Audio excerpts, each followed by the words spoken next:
All right, everybody, thank you for coming. It's a pleasure to have you all. This panel is going to be a great planner. We have the Miami organizers and David Sinopoli himself here.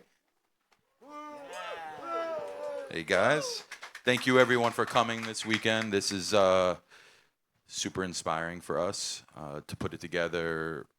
We did a panel at the PAM a couple years ago, and then we did a couple panels at the PAM, and it felt like we were talking at people. We were answering and clarifying, I think, some stuff after COVID too. But then it just felt like, well, what's next, right? We're just gonna fucking talk at people every year, and that's gonna be the thing that we do. So the idea was kind of a brainchild of everyone that's been working in the office that cares to pass sacred information along.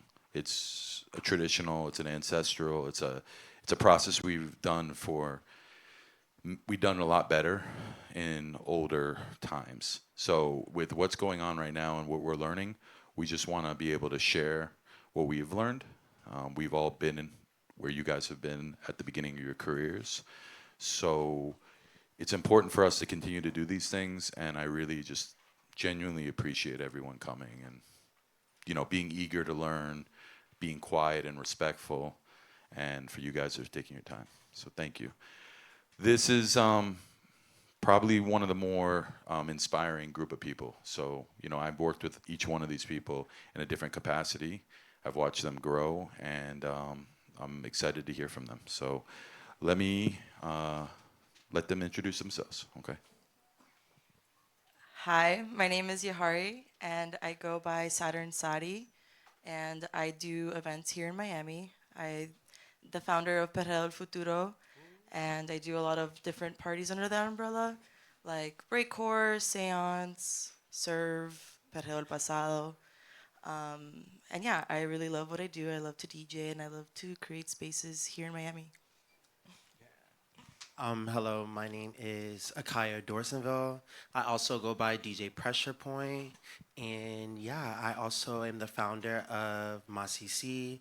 I'm also the founder of Masisi Radio, which is an independent, marginalized radio station centered here in Little River at the Little River Cultural Garden, as well as I throw events throughout the city that I feel just really kind of contextualizes the sonic history of Miami. So that's my R&B night at the corner called Rhythm and Blues, as well as my independent projects as a performing artist. Hi, I'm Jarrell Garcia. I'm the co-founder of Wynwood Pride and a partner at Willie's Neighborhood Bar, the newest gay bar in Miami. And yeah, I also love to create spaces for LGBTQ people here in Miami, and that's what I do. Yeah. Hi, I'm JP. I'm the founder and curator of Miami Art Society. I apologize in advance, my voice is a little messed up, but we organize events and curate exhibits, mostly with Miami artists, and try to focus on anywhere from like emerging to later career artists, and just trying to gather all that culture so that people have a place to go and visualize it. It's been about 6 years, and we're up to 100 exhibits. So Awesome, guys. So let's get going. How did you first get involved in organizing events, and what was your motivation to do your first event? So I actually wasn't intended to throw parties. I used to work in psychology, but I was always someone that like enjoyed curating music and associating music with experiences. And so when the opportunity presented itself to actually curate something of my own, I like jumped on it right away. And growing up in Miami, I feel like I've been partying and enjoying like different events since I was very young, and so there was a lot of things that I wasn't able to participate in. And now that I'm older, like being able to create spaces that with music and installations or with people that I really care about is a big inspiration for me. Yes, so I'm originally from West Palm Beach, Florida, specifically Lake Worth. So my background from there comes from me always kind of being in the entertainment space. I was a professional dancer for 13 years, as well as what made me move to Miami was I was signed to a modeling agency. So yeah, through just kind of like traversing through these different mediums and spaces, I ended up getting into organizing events at my local indie bar, Respectable Street. So I would do events there that really is still tied to the same mission that I have currently, which is to fill in spaces that I don't see myself fully reflected in, which are Black spaces, queer spaces, trans spaces. And yeah, I wanted to really connect that through South Florida. Of course, I couldn't do that work in my hometown fully and reach the heights that I wanted to, which once I got signed to my agency, it's just a no-brainer to move to Miami. And actually from the last sponsorship talk that we had, the two facilitators, I actually went to my first Miami event, which was at Art Basel Castle, where I got to see Travis Scott and that was the first thing that like really like I just graduated high school, and from that event alone made me say, yeah, I'm moving to Miami to do exactly this. So yeah, and I'm doing that now. So So I'm from Miami originally. Shout out to everyone from Kendall. Uh, but I did move away to New York City for 7 years. And then when I came back here, experiencing queer nightlife and just nightlife in general very deeply in New York City, I came back here about 6 years ago, and went to some Pride festivals here and just kind of didn't really see, my community or the real Miami queer community reflected in those places. So that was the inspiration behind Wynwood Pride, is just to book more queer people, more people of color, more drag, more trans people. So that was kind of the inspiration and the goal when I first started. I used to work for Goldman Global back in 2017, 2018, and they're always organizing events and exhibits and things of that nature. But it seems like constantly they're bringing people from abroad. So they were bringing all these artists from Europe and New York and LA and everywhere else. And considering that Wynwood had this massive community that had built it originally before we started gentrifying the area, it was really upsetting to me at the time that we weren't focusing on that group of people. Like there was never an exhibit that was like, hey, Wynwood Walls shows you Miami, whatever, 305 type of exhibit. So the whole reason I started is because I was frustrated that I was working in the place that's supposed to be doing that. I mean, they're making all this money from the tourism that comes in from, this community that we created, and then they're not highlighting that. So that's originally how I started. Just wanted to have a space where people have the ability to focus on that rather than everything else that comes in. Because Miami is one of those cities that is so transient, particularly during Art Basel, that you're not ever getting to highlight that. You're thinking about all these things that come and all these brands, and they're doing all these cool little activations, but in reality, you're not really getting to see what the city has to offer. And I think that we all need to focus on how we are being seen by all the people that come here, and not only work within your community, but also to expand that to other cities so they know what is really happening here culturally and artistically. Producing a very meaningful event requires a very specific mindset. So how does your approach? Because I find that there's a lot of creativity in event planning, but it's in organizing, but it's a pragmatic beast, right? That can drag the creativity out of it. And I think that it can times hurt your mindset to why you initially started something. How is that for you guys here in Miami with all the challenges that we have as our bureaucracies, our permitting, it's tough.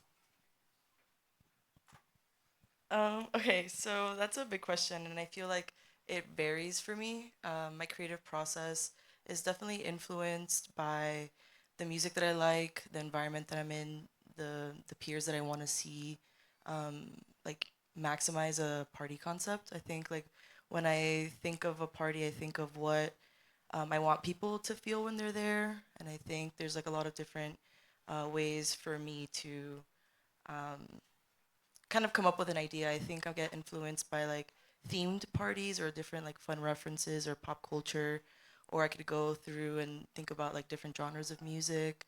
And then I also really like the creative process behind coming up with the flyer work and the graphic design, like working with other artists to create like kind of like a piece of art that will kind of embody what the party is going to be like.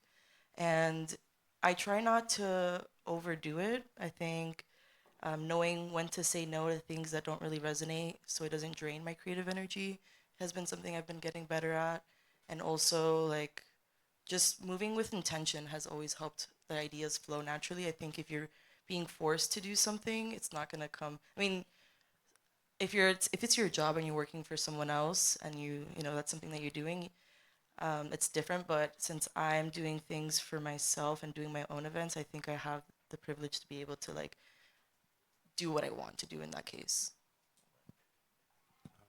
I guess from my standpoint, I do see it a bit as world building and creating something out of what just does not exist. In Miami, although beautiful, it can be very disillusioned in the fact that, yeah, what I personally want to experience in this city sometimes just is not here due to the conditions. So not allowing that to be a reason why not to do it, but to really put my organizing brain on because I come from political organizing, but to actually be the answer to what I'm searching for. So, yeah, really understanding what my why is and why I do it for, what version of myself I'm always constantly kind of referencing myself. I think that comes from my art practice and looking at what 10-year-old me would have been wanting to do and what does that mean to engage in that space. Also moving beyond just it just being for a source of entertainment. No, like what's actually like fueling and like really expanding what we see as culture. So I think that is helpful in navigating Miami's landscape because there is a beautiful opportunity because there's not so much that you can create and be your own thing and create pockets of just a creativity and exploration. Yeah, I think it's definitely for me about taste level, trusting your taste level. And when you have good taste, I feel like that attracts people that also have good taste to what you're doing. And yeah, heads up to you because you guys all have really great taste. Yeah, I do agree that it can get very exhausting, like when you're doing events and things of that nature. I don't know if I've gotten jaded over the years, but now I just expect that it's gonna be exhausting and draining. But for me, because of the gallery, um, because I'm putting on the shows and I'm working with artists, the collaborative process really pushes me through it, and I really enjoy that. Like I try to focus on that, on the fact that okay, this is gonna be really intense and it's gonna be a little bit of a drag, but at the same time, I have an opportunity to work with other people, and that creativity that you get to exchange with one another really drives me, at least, to kind of enjoy the process a little bit more. Yeah, I think all of you guys are very bold because in each of your crafts, I've watched you have to go through something to get to the other side. And it's not for the weak, right? Because you are going to get hung up in any city, but Miami has its very specific challenges and pretenses that you guys are existing in. So I just want you to know that that's seen. I think that details in these events are what we're at 3 Points as we grow. We're really trying to get back into the details from the human level to the event level to a certain light in a certain area. And what's your approach with that? Like, how do you, once the event is stable and you're in a spot where you feel like, okay, I'm out of some of the challenges and now I have a chance to really hone in on my craft, what's important to you guys? Identity. Personally, I don't want anything that I'm doing to be similar to anybody that somebody's doing in this room. I want mine to fully be a representation of myself or an extension of myself. I think it's easy to kind of get lost in what works opposed to what is also regenerative and like restoring your spirit and sustainable for you, because if you do want to do this truly, longevity is the name of the game. And yeah, whatever well that I feel like I'm pulling from, I want it to be fully representative of my taste level, the people that I say that I'm representing, and also where I want to take it. So. Yeah, I think it has a lot to do with hospitality too, just like the whole experience, from beginning to end, from the person that checks you in and gives you your tickets to your bartenders, to your security, making you feel safe, just honing in on those small details to really make sure that the full experience is great for everybody. So for me, I feel like I'm still constantly learning. I'm trying to get the formula right because I think sometimes, um, since I was a one-person team for a very long time, it was challenging to get really into the details. Like I think I focused a lot of my attention and energy on the overall, like putting it together. And I think now that I have a solid team that I trust and helps me, it definitely helps me facilitate things that like cool decor or like an art installation or the vibe or making sure everyone feels really safe or like the hospitality. I think the big thing is ensuring you have people to support you to make the vision come to life.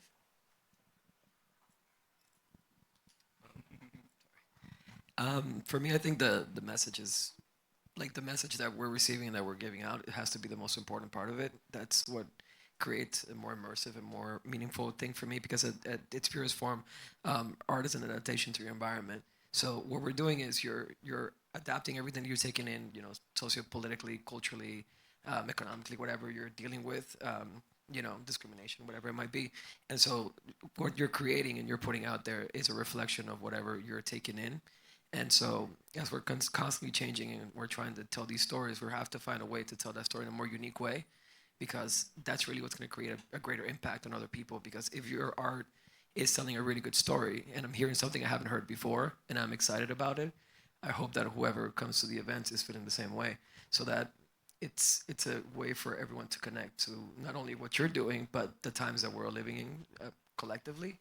And so, I'm constantly trying to aim towards that. Like I want to tell a story that I know is impactful to the greatest group of people possible, and that connection makes them feel like they're being represented, artistically, humanly, whatever it might be. Sure. Pablo said to speak up when you're speaking into the mic. I know that for each of you guys that you have the event or the organized thing, but what it serves for your community is more important, Yeah. right, than the actual event. The event is like a check-in or, maybe just an event for you guys to gather. What is your approach to creating and like maintaining these relationships with the people you serve? I think for me, especially in this next chapter that I'm in with radio, it's allowing me to actually like listen directly to the community that I'm serving exactly what they want. Because I think for so long, like, yeah, we live in our silos and we're so focused on the world building and the macro of it all that we start to be in a vacuum. And if we're trying to like really move culture forward, everyone has to be a part of that process. Everyone, whether I like what you have to say or not, the critique is always going to be necessary, especially if I know that it's coming from a positive place. We're all just trying to get better, and iron sharpens iron. So I think allowing like my community to be vocal about what's happening here is what's allowing for that shift and making it more expansive. I think I'm allowing it to create more possibilities. Like recently we did a field trip and specifically to look at the history of Zora Neale Hurston, who is a Black literary giant from Florida that made stories about navigating the South in Florida specifically as a Black person in like the 1940s and 50s. And we all have gone through the educational route in this state, so we probably have read her books, but not to know that like this person's history and like their tombstone is like an hour away, and for 60 years they didn't even have a headstone that could be found. So I think bringing my community into my research process and the way that I see art and allowing them to also tell me this is what the fuck I want to do, in answering that, then yeah. Yeah, I think it's a lot of paying attention to what's going on, and yeah, like your community, like it could be anything as frivolous as like Lady Gaga's album's coming out tomorrow, so we're gonna have a Lady Gaga party, or it could be something like, hey, trans rights are getting taken away, so let's do a fundraiser for trans rights, and just kind of like responding to yeah current events and how the community feels. Could you repeat the question one more time? It's the question's more about the community and how you communicate with them, and how do you keep that open dialogue happening as you grow. So I definitely try to serve my community in the way that when I'm making an event, I want this space to be intentional with the sound and experience. So I think like just making sure like you can't ever really guarantee a safe space, but you can kind of do some crowd control by ensuring the right people end up at your space, and naturally just like it's a good vibe overall, and then like putting in practices to ensure if anything were to arise, like there's a protocol to mitigate it. And yeah, I think I also am very inspired by like giving a space for my peers to play at. Um, I want, I feel like sometimes Miami can be a space where if you don't have a certain booking or a certain contact, it's very challenging to get your foot in the door. So for me, a big inspiration behind my community motivated parties is that I'm creating a space for them to come and play and not have to cater to a bar quota or to making sure they bring people. It's just they're coming in for the vibe in general. Yeah, I'm not sure specifically like how it differs, but for me, it's never been a challenge for have like to have someone come and ask me or communicate with me, because I feel like I just sit in the gallery and someone comes in and like, hey, I want to talk to you about whatever, and so there's constantly a group of people that are coming around, and they're finding that the space lends itself for them to express whatever ideas they have or to be able to communicate with me, and then for me to translate that onto an event or an environment. I mean, for you guys, like Ty, for example, at Public Energy, he just came in one day and he's like, hey, I have this idea. I want to do this event. I want to do this stuff. Like, the community needs this. I want to do a party like that. How can we set it up? And I was like, you know what? That sounds amazing. I want to do it. Like, why not? And so I guess it's just the fact that you keep yourself open to the communication and you're not denying yourself on an ego trip where you're like, he told me to do this and I should do that. No, it's actually more like if someone is constantly coming to you and telling you these things, it's because this is something that people want, and to be open not only to your collaborators but also to the audience. When we have shows, people will come and comment or be like, I want more of this, I want more of that, or I really appreciate the message that you were delivering with this specific exhibit or something. And so I don't know. I mean, for me, it's just about sitting there and listening, and I like to talk. So Showcasing new talent, yeah. I mean, there's a lot of superstars undiscovered in our scene that have so much talent. So yeah, just not being scared to give them the chance. When I get it all the time, people come up to me, they're excited, they want to put on this new party, they have all these ideas. I'm like, yeah, let's do it. And you take the risk, and most of the time it pays off. What's the most memorable experience you had at an event, either as a creator or an attendee? Something that's shifted something inside of you that maybe re-inspired you or affirmed anything? In regards to organizing events, I recently just did a block party in downtown for Tam Tam for the Lunar New Year, and seeing all of that come together, that being like my first time doing something of that scale, not really knowing what I was doing and kind of like learning as I go. And then like the post event recap for me was just like very life changing. I think it just like shifted something in my head to say like you can dream big, and I think that there's like tools out there to help you, and then like there are a lot of challenges, but I think when you are driven to do something, like you'll find a way to do it, and then you just learn as you go, like don't be afraid to take risks and make mistakes. But that experience for me was just like, oh, like I can dream of something, and somehow it'll like come together to fruition through the help of other people and your own diligence. And so that kind of inspired me to kind of like not limit myself, because sometimes as an artist, you know, imposter syndrome is real, and sometimes you talk yourself out or self-sabotage your own opportunities out of fear of succeeding or some sort of deep-rooted fear, and so that for me was like very uplifting and inspiring. I guess most recently, so I've been like experimenting and trying new things with Masisi. Specifically, I've been ahead of a lot of the programming and direction of the party, but yeah, I have my crew of people that I keep around me, and I've given them the opportunity to actually plan their own Masisis once a month. So trying to like really like experiment with answering like, this is what you say you want, then here. I'm gonna be the one managing this entire thing over you, but you're getting exactly what you said that you want, and you're getting the skills in real time. And also, I really want to create a space where if I were to die the day tomorrow or leave the day tomorrow, this work should still be going without me. And if it does stop, then I did a bad job.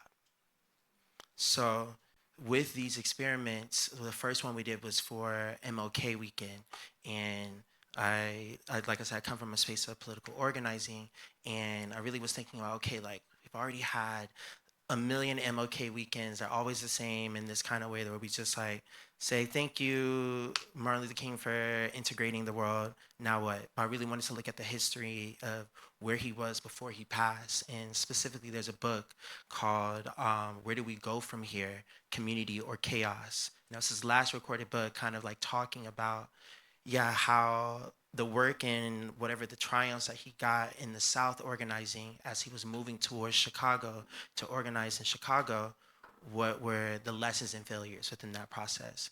So we named a party after it. So to really like unearth that history, if we're gonna celebrate MLK, what does that mean for us now in 2025? And I think that's the direct question that we're all asking ourselves.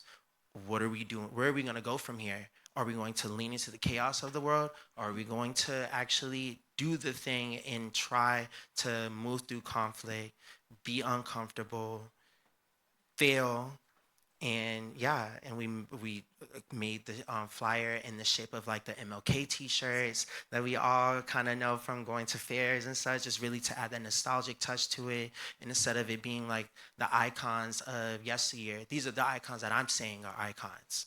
And we put their faces on there. And yeah, that was a big success. The very next one, we wanted to have this conversation around, it's Valentine's Day, but I don't feel like loving nobody right now. I actually feel like heartbreaking hearts. I don't have, or I'm scorned when it comes to love. I think love is it's such a visceral emotion that we leave it to the cute shit when there's some ugly shit around this experience too. So we wanted to lean into that, and we lean into this idea of succubus. And it may have been a little bit too camp for people to fully like get, and it didn't do well. But what did do well though, and about it was I got to really look back and re-examine what is success to me. Just because we didn't have high numbers, we still were able to get at least 50 people on a Thursday, February 20th. It's beyond freaking Valentine's Day, to come out for this. And we created a flyer that was based out of a photo shoot that we created a video for, and I was able to organize with collaborators and friends this beautiful piece of art that is now in the world. So I didn't get it from the attendance, but I got it, like, we made something beautiful. So I think that is what's helping me during this time currently. Very romantic Libra of you. For me, it's a little bit more superficial. My like big moments, I guess, is just like being able to book some of these artists that it's just like would be a dream for the younger me. But that's kind of the big vision behind Wynwood Pride, was booking artists that usually wouldn't come to Miami because we're kind of like out of the way, all the way down here in Florida. Some artists don't really come here on tour just because like logistically it's not the easiest for them. So that was a big one for us, is just like booking these artists that wouldn't usually come here and exposing them to a Miami audience. A lot of these artists we've brought came to Miami for the first time, so it's great to expose our audience to artists that they usually wouldn't be exposed to. To be honest, I'm having a hard time thinking about like one specific event that I was like, oh, this is really meaningful or impactful. At least for me, like every time that like once or twice a year I have an event and I'm like, oh my God, this changed my life. I can't believe we got to do this, or I built this thing, or X amount of people showed up, and I'm like ready to cry, and I think it's amazing. And then like 6 months later, something else happens where I'm like, oh my God, I'm ready to cry. I can't believe I made it here. Like, the first year I did art installations for 3 Points. I was like, wow, I can't believe my logo's there. Like, my installations are here. This is amazing. Like, best day of my life. And next year, David was like, let's do it again. And I was like, cool, let's do it again. So I think it's, you're just constantly looking for your next opportunity to have a really good and meaningful win. And that's also a really good way to, you know, support yourself and inspire yourself to do something better, because you will never reach the cap. And if you feel that you've reached the cap, then you're not doing your job properly. You should just keep on looking for better ways that you can inspire yourself, and then do a better job to inspire others through your events and the things that you organize. I mean, hopping off what Akia said, that doing events with your friends, I think, is like a very inspiring thing.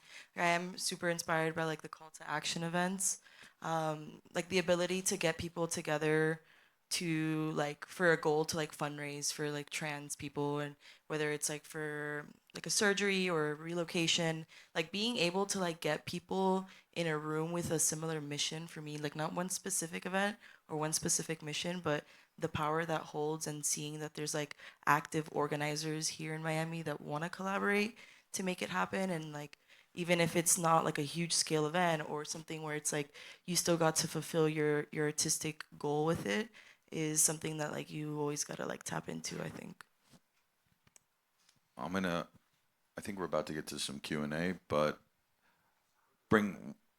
just as us as organizers, and I think we're all passionate about the angle or the thing that really gets us up in the morning to do it. There's a lot of, as I've came up, there's been a lot of complaints about Miami. I heard a lot of complaining when I first got here, and they were valid, but it seemed like an echo chamber of like self-failure for our community. We, I think, have evolved a lot to the point where we're like way more positive and supportive, and it's flowing in a different direction now. But there's still things that are fucking broken, right? And we all are very aware of it. Be it in a political sense, or in just a law, or a local law, a county law, a commission law. Where are we out about getting organized to vote locally? Like, how do we see, who here lives in Miami-Dade? Who here is registered to vote for city commission? County commission? Okay. That's, as an organizer, there's all of our problems, yo. Okay? Like getting a fucking permit. I don't know if anyone was in that. Like, the information Ross gave you today will change in four months. And you will learn by having a delayed permit and losing a bunch of money because you had to pay an expediter. How do we go next? Like, I know that we're on the path of having more stages and more clubs and more community, but like, how do you guys see us moving next? Because city commissions decided by like 3,000 votes. There was 5,000 people that went in and out of space last night. Like, what are we doing? Like, what the fuck are we doing? Like, we need to wake the fuck up, in a sense that if you're 18 years old, you need to register, at least locally. Fuck all the other identity politics. Like, locally, we need to register. So how do you guys feel like in your path and the communities you serve and the things you want to change, how do we go? How do we move? I feel like we just have to do it. I think a lot of people don't think about organizing political events. I think they want to, I feel like Miami has the people in Miami have a tendency to be very like apolitical. They don't want to stand on anything. They don't want to identify with a view. And I think there's a certain fine line between the dance floor being a place for you to escape from the real world and like really letting go, but also like the reality of being able to do that, the privilege to be able to unify with people, is something that we actively have to work on. And I recently had the opportunity to work for a political event for the Yes on 4 campaign, and like raising money for abortion funds. And I was like really inspired by everyone that came out and like donated and actually wanted to be a part of it. because I thought I was like, oh, like, it's a controversial topic, but like there's a controversy in like everything in our lives. So I think you just have to be bold and do the work. I think also like you expressing that is like really eye opening to see that like that is something that as someone that's like a leader in the scene and like nightlife in the industry overall, it is something that transcends just like the day to day person and also like business owners. So yeah, we just gotta, you know, organize. Yeah, for me, I still have contentions around it only because we need to care more about getting a free drink at the bar, and we are losing our rights every single day. We are losing our right, and we're handing it over by not actually being a part of the political process. Whether you have a stance on something or not, you've already given up your liberty in that way by just simply existing. So you might as well be a part of that conversation. It was pretty eye-opening to go to the city budget last year and to see that like all of the decisions that go around the money that is we pay our taxes for, there was maybe 5 or 6 faces that I was able to see that I resonated with, where I'm like, I hear people all the time. The amount of GoFundMe's, the amount of we can't raise money, or businesses that are having issues like paying rent and just all of our financial needs. None of that was being represented. It was all the same, like 10 organizations saying the same thing. So I really would hope that as the pressure starts to build within these next 4 years, that we really take our reins, as we are adults. At the end of the day, like, nobody is coming here to save us. We have to save ourselves, and we have to save each other in a very real way. I don't need to like you, and you don't need to like me, but in reality, I still want the best for you. And that's on a humanity level. So I think really looking at, yes, the dance floor is a political playground, but it's a political playground because you can't afford to catch your Uber. It's a political playground because you can't afford to even buy the ticket to come here, because there aren't jobs for you, and they can change. Voting is a part of that step, but really standing behind, because there are beautiful organizers. We're here to throw parties and create spaces for this information to be digestible in a form of entertainment. There are actual organizers that are in the streets every single day advocating for your rights, and they have a hard time getting people to come to their meetings, but I can get you to go to Over Under. So we should be able to merge the two and be able to talk for real. We are real adults that are going through real shit. And yeah, I hope for that for the next 4 years for us. Yeah, I mean, Right. I know that's right. yeah. I'm a Miami evangelist as much as, I'm sure a lot of people here are, but I can definitely admit that, one of the biggest problems here is that people don't vote enough. Most people don't know who their commissioners are. Most people, don't vote in midterm elections. And those are the times when a lot of stuff really does get decided. So just partnering with organizations that sign up people to vote for as many events as you can, and just rallying people up to do the most. But yeah, we definitely need some help in that department here in Miami, for sure. I have to agree thoroughly, because at the same time, for me personally, arts, a big time of what you get, you're doing grants, and you're government funded in some areas, in some ways. A lot of like government money that goes into muralism, into beautifying your city, et cetera, et cetera. I think it's really frustrating to have spent all this time and all these years, and like you put all this effort to, in this case, let's say, build the culture that was being built in Wynwood, and for the city, like, to come up with all these laws that have to push the arts, and then they don't actually get followed, or nobody cares, nobody actually enforces it. The money doesn't go to the right places, and I think in order for all of us to succeed, it's really important, if you show up to a seminar like this, to realize that all the information that we're giving you is great and it's going to help you out, but what they're saying is even more important. Like, if you're not making a vote and you're not actively choosing to represent your needs correctly, then no matter how hard you work or how much you want to organize something, it's just going to be impossible over time, because what we're doing there, it's not really a priority for anybody, governmentally speaking. And also, a lot of the skills that we're learning this weekend, all of it literally applies exactly to getting your rights in this city. The same persistence that you want for a gig, you can be persistent to your county commissioner about your rights. So that's the thing. Like, I really want us to really like see this as these things are not just here to individually move us forward in our careers. If we apply them to every other way that we navigate relationships, whether interpersonal, politically, and just as a community, they're wealthy.